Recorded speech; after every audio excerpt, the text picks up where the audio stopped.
السلام علیکم۔ ایک بہن میرے ان باکس میں آئی اور کہنے لگی، آپ کہتے ہیں کہ شوہر جو کہتا رہے اللہ کی رضا کے لیے خاموشی سے سنو۔ میں اپنے خاوند کی ہر بدتمیزی اور گالیوں کو مکمل خاموشی سے برداشت کرتی ہوں، لیکن مجھ سے میری ماں پر گالی برداشت نہیں ہوتی۔ میری ماں کو اس دنیا سے گئے 5 سال ہو گئے ہیں اور میرے شوہر میرے سامنے میری ماں کو طوائف کہتے ہیں۔ میرا کلیجہ پھٹ جاتا ہے۔ 8 مہینے پہلے ماں کو اس لفظ کو کہنے پر شوہر سے بدتمیزی کی۔ آج 8 مہینے بعد بھی شوہر نے مجھ سے بات چیت بند کر رکھی ہے۔ کیا اسلامی احکامات صرف عورتوں کے لیے ہیں کہ خاموش رہو، درگزر کرو، برداشت کرو؟ فرشتوں کی لعنتیں ہوں گی، شوہر سے کوئی پوچھ نہیں ہونی۔ کیا سارے عذاب صرف بیویوں کے لیے ہیں؟ واللہ بہن کی ان باتوں نے آنکھیں نم کر ڈالی۔ مزید کہنے لگی کہ میرے خاوند کو میری ماں سے یہ گلہ ہے کہ بڑے داماد کو جہیز میں بائک دے دی اور مجھے نہیں دی، حالانکہ جب بڑی بہن کی شادی ہوئی اس وقت حالات بہتر تھے، لیکن پھر بابا کا انتقال ہو گیا۔ میری ماں نے قرض لے کر میری شادی کی، لہٰذا زیادہ سامان نہ دے سکی۔ آپ کی تحریر کے اندر لکھا تھا کہ ایک شوہر سب کچھ برداشت کر سکتا ہے، لیکن بیوی کی اونچی آواز شوہر سے برداشت نہیں ہوتی۔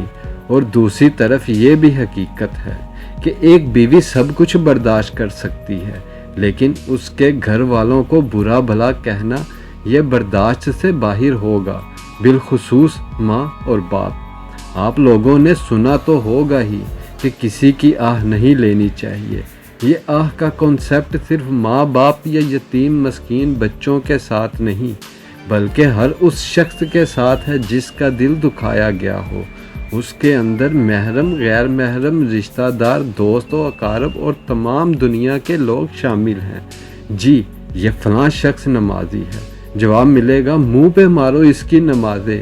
جی یہ حاجی ہے، یہ روزے دار ہے، یہ تہجد گزار ہے، مگر سارے اعمال کالے کپڑے میں لپیٹ کر منہ پر مار دیے جائیں گے۔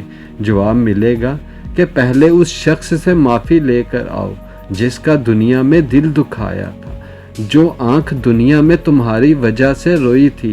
ذرا ایک بار ہم سوچ لیں کہ اگر بیوی نے وہاں معاف کرنے سے انکار کر دیا تو ہمارا کیا ہوگا؟